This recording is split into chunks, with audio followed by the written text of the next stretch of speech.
ఒకవైపున భారతీయ జనతా పార్టీకి సంబంధించిన పొత్తులైతే అంటే భారతీయ జనతా పార్టీ అధినాయకత్వంతో మాట్లాడి రావటం వరకు జరిగింది ఇది చంద్రబాబు గారు. కానీ అమిత్ షాతో మాట్లాడొచ్చాక ఇంతవరకు ఏం జరిగిందో ఎవరికీ తెలియలేదు. కానీ ఇప్పుడు సీన్ కట్ చేస్తే కొత్త కాన్సెప్ట్ ఏంటంటే అసలు విషయం ఏంటో తెలియకపోవడంతో తలడిల్లిపోతున్నారు. ఏ నాయకుడికి కూడా ఏ క్లారిటీ రానటువంటి పరిస్థితి. ఈ దశలో ఒక మీడియా ఎవరికి ఇష్టం వచ్చిన లెక్కలు వాళ్ళు రాసేస్తున్నారు. అందులో 20 సీట్లు టార్గెట్, 20 సీట్లలో బీజేపీ అధిష్టానానికి లిస్టు పంపించేసింది. అదే సందర్భంలో దాన్ని బేస్ చేసుకుని కథ నడవబోతోంది. ఈ తరహా ప్రొజెక్షన్ తీసుకొస్తున్నారు. వాస్తవంగా అంటే చంద్రబాబు సీఎం కావడం కోసం భారతీయ జనతా పార్టీ పొత్తు పెట్టుకుంటోంది అన్నటువంటి కాన్సెప్ట్నే తీసుకొస్తుంటే చివరికి చిరాకు పడ్డటువంటి ఆ పార్టీ నాయకుడు విష్ణువర్ధన్ రెడ్డి కీలకమైన వ్యాఖ్యలు చేశారు. అదేంటి ఒకసారి విందాం. బీజేపీ ఆంధ్రప్రదేశ్లో బీజేపీ సర్కార్ ఏర్పడాలి, ఆంధ్రప్రదేశ్లో డబుల్ ఇంజన్ సర్కార్ రావాలి. మేము ఎవరినో మా భుజాల మీద ఎక్కించుకొని ముఖ్యమంత్రులు చేసేటువంటి పని మాది కాదు. మాకు అవసరమా? ఒక రాజకీయ పార్టీగా ఈ దేశంలో అధికారం ఉన్నటువంటి పార్టీ మేము ఎవరినో ముఖ్యమంత్రులు చేసే కోసం మేమెందుకు పనిచేయాలి? నిన్న నువ్వు బలమైన వ్యక్తి కావచ్చు,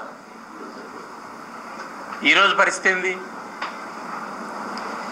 2014 పరిస్థితి వేరు, 2019 పరిస్థితి వేరు, 2024 పరిస్థితి వేరు. ఇప్పుడు జరిగిన సంఘటనలను నేను ఆధారంగానే చెప్తున్నా. 2014 బీజేపీ పరిస్థితి వేరు, 2019 బీజేపీ పరిస్థితి వేరు, ఈరోజు ఎవరు అపాయింట్మెంట్లు కొడుతున్నారు, ఎవరు ఢిల్లీలో పోయి వెయిట్లు చేస్తున్నారు, ఎవరు పొత్తు కోసం కొడుతున్నారు? బీజేపీ ఆంధ్రప్రదేశ్లో మీరు అనుకున్నట్లు అధికారంలోకి రాగలిగినటువంటి పార్టీ కాదు. బీజేపీకి శక్తి లేదు అనేటట్లయితే మరి మా పొత్తు ఎందుకు కోరుకుంటున్నారు? చాలామంది చెప్తారు కదా బీజేపీ చాలా బలహీనమైన పార్టీ. నేను వాళ్ళు అడుగుతున్నా మీ ద్వారా.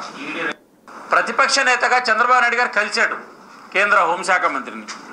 ఎవరు కలవలేదని చెప్పట్లేదు.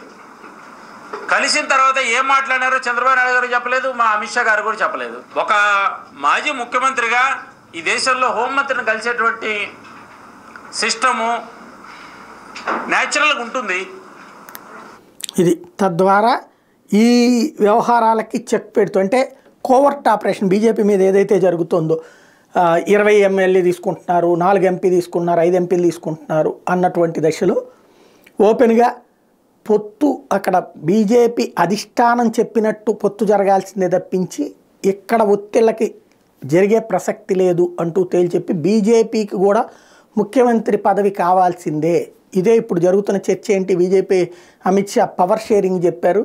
తెలుగుదేశం 3 ఏళ్ళు, 1 ఏడాది పవన్ కళ్యాణ్ 1 ఏడాది బీజేపీకి కూడా కావాలన్నారు అన్నటువంటి ప్రచారం జరుగుతున్న నేపథ్యంలో ఈ స్టేట్మెంట్ అన్నటువంటి సంచలనాత్మకమైంది.